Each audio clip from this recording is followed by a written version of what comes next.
Deep in the ESPN tape library, the worldwide leader in classic sports launched a series designed to take a new look at old games. They called it Cheap Seats with Ron Parker. Parker, an anchor with attitude, was helped thanklessly by tape librarians Randy and Jason. The show was slated to go all the way. But moments into the first show, tragedy struck. With Ron on the DL, somebody needed to step up, like Gehrig for Pip or Brady for Bledsoe. Sitting 2 and 3 on the hosting depth chart, that someone was Randy and Jason. That is their story. And this is Cheap Seats without Ron Parker. Hey, and welcome to Cheap Seats, the show that guarantees to put you in contact with at least 2 dead relatives or your money back. No questions asked. But first, we're going to take you out to Rotunda, Florida in 1973 for the first ever Superstars competition. It pitted top athletes from all sports against one another in grueling events like ping pong and bowling. At the time, it was considered groundbreaking sports programming. And today, it looks slightly less athletic than the real-world Road Rules Challenge. Now, here's what you're going to want to pay attention to while watching this gem. It's what to look for. It's what to look for. Number 1, Joe Frazier's physical condition. Now, the Superstars was shot only a month after his first fight with the young George Foreman, so he should be in tip-top shape, but somehow he's in tip-bottom shape. Also keep an eye on Johnny Bench's will to win, or lack thereof.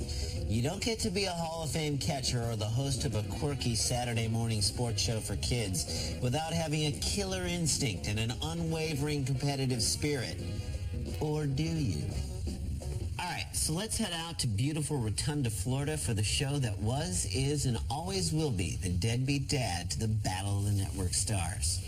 On your mark, get set, oh. Is it going to be a star? Oh. Lift it, oh. Swim to the finish line, oh. The Superstar. The show where no one finishes an event. Rotunda, Florida, south of Sarasota, will be a community of 50,000 people with 7 golf courses one day, they tell us. Right now, it's still in the growing stages, as you can see. McKay is already making excuses for the place. Seriously, it's beautiful for a correctional facility. Where's McKay? He's in the trees, dude. What you're going to see here is literally a sports event like none that has ever occurred before. Second only to Gabe Kaplan battling Abe Vigoda in badminton. Swimming in lane number 1 from the racing circuits of the world, this is Peter Revson. Peter Revson? I had no idea that Dave Revson had an older superstar brother. I wonder if he's going to swim against Larry Tirico. The great skiing champion, Jean-Claude Keely of France. Clearly enjoying the Florida sun. Somebody get that guy a turtleneck and some peppermint schnapps, stat. Lane 3 here, Bob Seagren. Where's the Silver Bullet Band? Bet she swims like a rock. Professional with the International Track Association, and that circuit will be beginning very soon. Rounding out the field, the former heavyweight champion of the world, here is Jolting Joe Frazier. I believe it's Smokin' Joe Frazier, McKay. It was Joltin' Joe DiMaggio. Whoa, he's up. Frazier, a little anxious. Joe's yellow trunks showing his first true love, swimwear fashion. Okay, moving on to the marks, but this is 25 meters, down and back. They will go. Down goes Frazier! Down goes Frazier! And Jean-Claude Keely and Bob Seagren are battling for the lead. Revson moving up strong, however, and Joe Frazier is well back. Doesn't look like Joe's going to make it. What strokes he using there? The please don't let me die on national television stroke. Had a fantastically good turn. Revson. Stop the fight. The man's been cut. Somehow the man's been cut. And you think he's... Stay down, Joe. Stay down. The competitive spirit of these men has been one thing we've noticed. This is quickly becoming the blunda in Rotunda. I'm absolutely sure you're going to be seeing it in these events. Somebody throw in the beach towel. A lot of money at stake. There's the winner, though, Peter Revson. Okay, Peter Revson won the overall swimming competition, and we're going to jump to golf next. But before we do, you need to know that because our show's only a half an hour, there's a lot of stuff we had to cut. So here's what got nixed.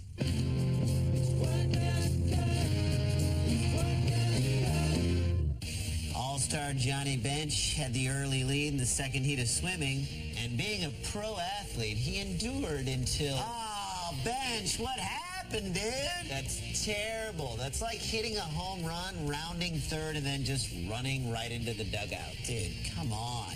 Bench also got off to a slow start in the bike race, but he'll finish the race, right? Oh, no! I hate this bike. I hate this stupid bike. Damn, are they booing him? Where's your baseball bunch now, Bench? Well, maybe Johnny will do a little better in the golf. Yeah, and maybe Frazier will open up a swimming clinic for youth at risk. Hey, you leave Jumpin' Joe Flash alone, okay? Rotundo. Aerial shot courtesy of M. Night Shyamalan. And when it's done, there will be a golf course for every day in the week. They named their golf courses after the days of the week? That could get confusing. Yeah, but it kind of reminds me of an old comedy bit. Hey, Ren, you know, they got a lot of crazy names for these golf courses these days. Weird names, funny names. Like what? Like down in Rotunda, Florida, they got 7 new golf courses. What's the name of the first one? I'll tell you. Sunday. But I'm asking you today. And I'm telling you, Sunday. But I'm asking you today. Sunday. The name of the course. Sunday. The name Sunday. of the course. I'm telling you Sunday. I'm asking you today. And I'm telling you Sunday. All right, what's the name of the second course? You gonna tell me that? Sure. Monday. Oh, I see where you're going with this. You're going to tell me the name of the third course on Tuesday. Nope, today. So the name of the third course is today. Nope, Tuesday. So I had it right. No, you had it wrong. I'm telling you, today. Tuesday. Today. Tuesday. Today. Tuesday. Today. You know what? You. Hey, that's the name of our driving range. And all the way, it was Johnny Bench against... $10 says he quits before his final putt. Sometimes erratic. Was off the green here. No putts, no chips, no errors. And darn if he didn't chip Nice in. camera work. Yeah, we didn't need to see that one go in. That's my little quitter. We come to the final frame. It looks like all Who is this guy, the Superstars train conductor? I'm just going to try to keep it in play and try to get 4 here. If not, try not to make worse than 5. And Johnny Bench is chasing. And what's your strategy going to be, Johnny? What do I got, 2 holes left? Well, you know, I plan on quitting on the next hole, so, you know. What's your say to the pitcher? Here's what he did, lofting one over those scrub pines, right up to the green, but he is 4 there, and at this point, Bench lay 1 with an easy pitch to the green. Easy for a non-choker. That shot is shanked. You may have done it yourself. Give up, dude, give up. So, that caused Johnny Bench to, just when it looked like he could win the golf competition. Stefanich, as you'll see, 3-putted for a round of 41, but he was still the winner. Well, you might not know it from watching the Superstars, but Johnny Bench was a 14-time All-Star and rated by the Sporting News as the greatest catcher ever. Even still, he owes a huge thank you to Java Joe Frazier. Why? Because if it wasn't for Average Joe, this whole outing would be really embarrassing for Bench. Joe's near-death drowning took some of the heat off of Bench's weak performance. So that would make Frazier the decoy squad to Bench's strike team? Nice Shield reference. Thank you. More cheap seats right after this. So, would that make Rod Laver Shane? Kind of Dutch. Who's Claudette? Hey, welcome back to Cheap Seats. Now, in watching this episode of The Superstars, you can't help but notice how old Johnny Unitas looks. This once great gridiron hero looks less superstar-y and more weathered great uncle-y. Hey, give the guy a break, Ran. He was so not the oldest person ever to be in The Superstars. I mean, who can forget 1977 when Kyle Rote Jr. nearly had his handed to him in the obstacle course by this guy. All right, let's check in and see how the old man is doing in the quintessential old man sport, bowling. Okay, Unitas, Look out. Whoa, whoa. Looks like Grandpa picked the wrong day to quit drinking Robitussin. Along with the shoes, Unitas also rented his hair. Okay, Johnny Unitas. Going at their bench. Bench at 131. Rotunda's famous one-lane bowling alley. You know, they plan on building 11 more lanes, one for each month of the year. They call this one April. Can't win. But they're trying to get those points. If you get 120. McFly, why don't you make like a tree and get out of here? Could finish second, which would give him 7 points. And Johnny, with no points so far in the overall competition, really Unitas looks like an old Crispin Glover, except weirder. Could he have thrown it any slower? Yeah, even the pins are lethargic. This is only the second sport that Elvin has participated in. I think it's really cool that Elvin Hayes did the Superstars only days after he had his nose job operation. And for the record, Randy, it was because of a deviated septum. Basketball pursuing Can baseball. someone please get the man some bowling shoes, for Christ's sake? He hasn't done it. By the way, stay tuned for the Superstars checkers competition to be held on Elvin's pants. Johnny Unitas.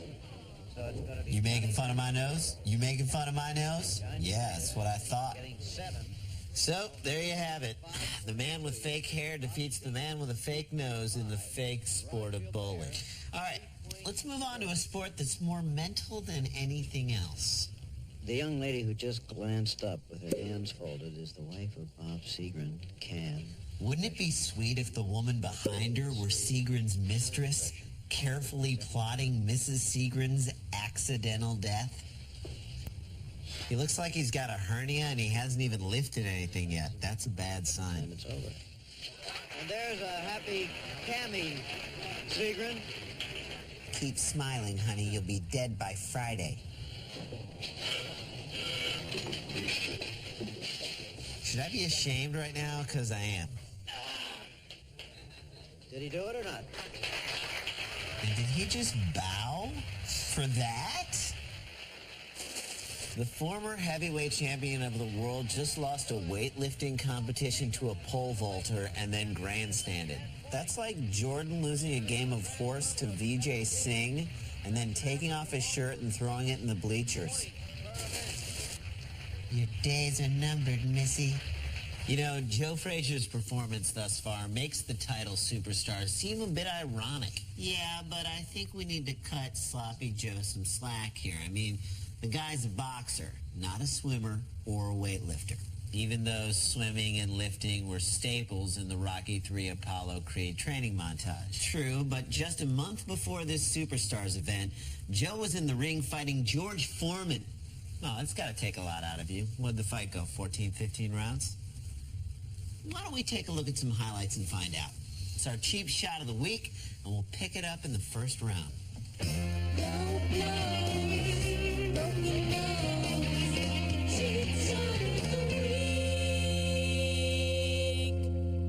Foreman having a very good Oh, whoops.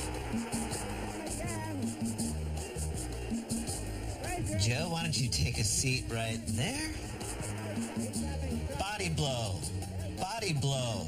Knock him out. Glass Joe. Whoop. Hop, skip, and a punch to the back of the head, and he's down.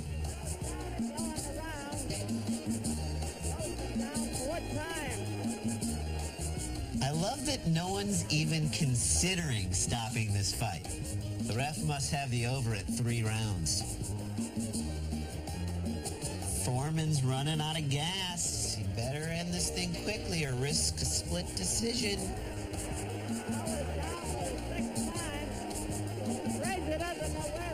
He thinks he's already in Rotunda, Florida. The fight's over? Why? Don't sweat it, Joe. We got you booked on the Superstars next month. You can swim, right?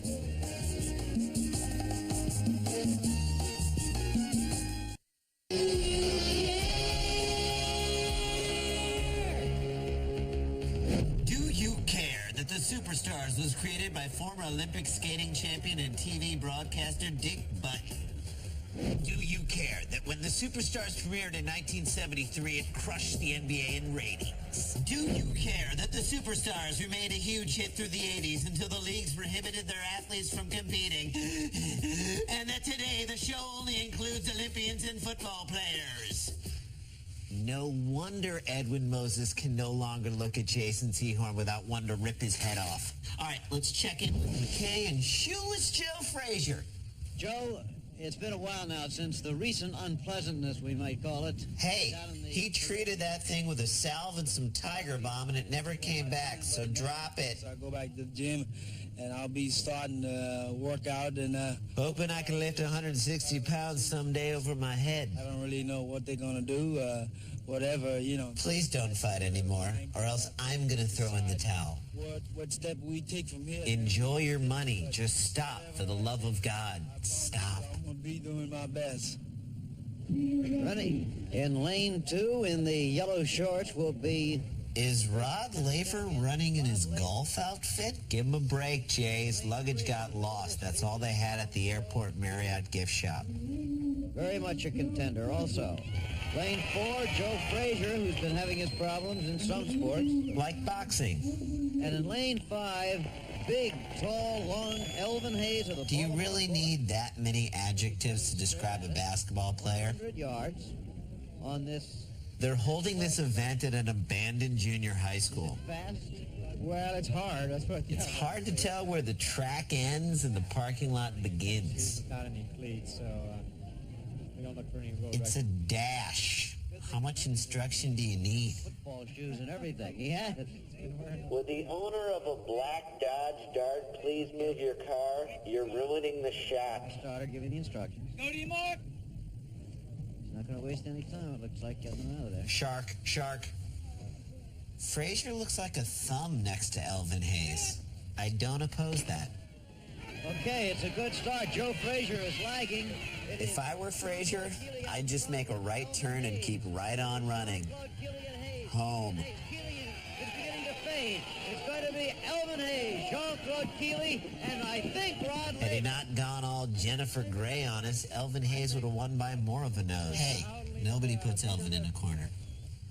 When the town of Rotunda, Florida found out they'd be hosting the 1973 Superstars, they immediately sunk $300 into refurbishing the old abandoned track for the 100-yard dash, and they prayed for good weather. But temperatures dipped near the freezing point, and Rotunda was left to wallow in the negative impression it left on those who watched the event on TV. In the years that followed, Rotunda tried to make a comeback, but failed. But things are beginning to turn around for this little tired, sleepy bedroom community. Take a look. Rotunda, Florida was a developing community of 300 dreamers who had high hopes of golf courses and sports legends. But their dreams of holes in one quickly turned to ones with holes. We were ecstatic. I mean, the Superstars, we were just getting off the ground, and this was the next thing that Rotunda needed to get to the next level of planned communities. I mean, I was even sitting in the third row of the medal ceremony. I still have the visor, because you got to remember the bad times before you get to the good. And we've had a lot of bad times. The Superstars had a 5-year contract, but the bad weather in 1973 left a lasting impression. Demeanor, it really is cold and blustery. With ratings declining sharply each year, the Superstars finally moved to the Bahamas in 1978. The ATM crashed in town. I was wondering if you can lend me $20. Then in the early 90s, Rotunda was offered the chance to either be the hub of something called the Information Superhighway or build the official O.J. Simpson Museum. The Information Superhighway? Come on. That sounds fake, doesn't it? I mean, am I crazy? So, you know, we went with the museum, and we were scheduled to break ground on June 12th, 1994, and, well, you know. Superstars also affected the city on a personal level. I was 18 when the Superstars came here. I fell in love with one of the contestants. He was handsome, he was dashing. I'm not going to name names. Like everything else, he left Rotunda. He forgot a few things, though. I guess Superstars doesn't mean super... D-A-D-S. Mom, we know how to spell. We're 30. Kids. I work at Citibank. Tourism traffic. But just like Elvin Hayes in the paint, Rotunda is on the rebound. I'm sorry. We've got a lot of opportunity coming down the pike. You know, we're being considered for the 2016 Summer Olympics, and we're also in the running for the next Green Party convention. I just got an email about that from my friend. Also, I heard that the supermarket in town just got a Starbucks. And I put $45,000 of my own money into a new ad campaign to attract tourism. And really, when you think about it, Rotunda is Rofunda. And people should know that.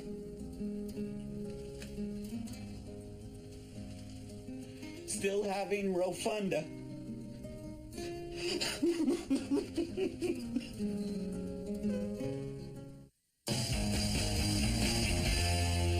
Interesting story about superstar Rod Gilbert. While playing junior hockey in Guelph, Ontario, Gilbert had the unfortunate luck to skate over an ice cream wrapper that was thrown on the ice. At full speed, Gilbert tumbled across the ice and slammed into the boards, breaking his back. Gilbert's recovery from tricky spinal surgery took months. So the moral of the story is... Don't play hockey. No. Don't eat ice cream? No. Don't serve ice cream at a hockey game. Exactly. All right, let's head back out to the Rotunda for more superstar action.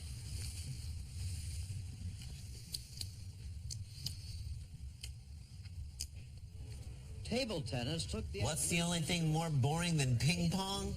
Slow motion ping pong. No, Rand, that's actual speed. $300 to the athlete. In addition, someone will win a $25,000 first prize at the end with... Good thing they slowed this down. The human eye cannot follow Unitas at regular speed. Jean-Claude Keelan did very well, but the winner was almost preordained here. It had to be Rod Laver. Wait, did McKay just announce the winner? Then why are we watching this match? 17 lead, but now it's 20-18. How did this event get into the superstars? Okay, anything I can play in my basement with my fat uncle after Thanksgiving dinner is not a sport. Yeah, what's next? Pachinko? Very important to bench, who is in heavy competition for the... Wait. We might get another chance to see Bench choke. It's all starting to make sense now. He missed again, losing his fourth point in a row. And a little bit more of his dignity.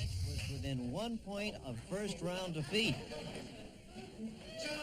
If he lost this, it meant he would only get 1 point. Bench has got to pull this one out. I mean, he can't lose here. Jay, this is Bench we're talking about. He has more words for choke than the Eskimos have for snow. And so he did. But we knew he was going to lose because they just showed us he only got 1 point. Yeah, but it's always fun to watch Bench blow it in the end. In this big money competition. Okay, this is it. We've shown you all the dramatic highlights from Superstar 73. Now it's time to crown the greatest athlete in the whole world in 1973. Yeah, but it's still the whole world, according to ABC Sports. Yeah, but they're the greatest athletes in their respective sports who were available to participate in this competition. You're right, this whole thing is pathetic. Yeah, it is pathetic, and I just wanted to hear you say it. All right, let's get to the medal ceremony. All right, Rand, who's that? Don't know. Says Seagren right there. Yeah, still no clue. Just as he might well have done at Munich last summer if that pole business hadn't come up. You leave Poland out of this, McKay. Congratulations, you have beaten some of the finest professional athletes in the world. And Joe Frazier. Your first shot at winning prize money. Well, I still don't believe it. It's really... Neither do we. I'm so great. Okay, he's boring. Fast forward. Well, by the next night, Bob Seagren was... Blew all of his money on Spectravision and popsicles. Jean-Claude Keeley was back in ski country at Burlington, Vermont. He's a fish fan? Simpson was packing for the Grand Prix of South Africa. Rod Laver was visiting his in-laws in Tampa. What? Freeze it. He couldn't have lied and said that he was running a tennis camp at Busch Gardens?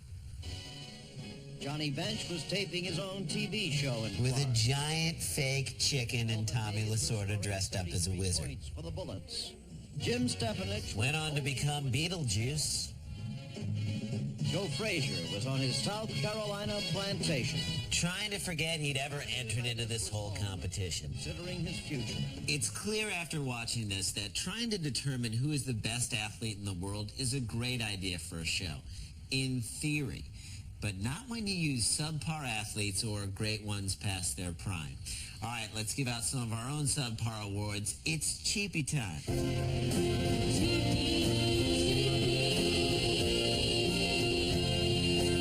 Okay, Cheapy for best knockout goes to Seagren's wife.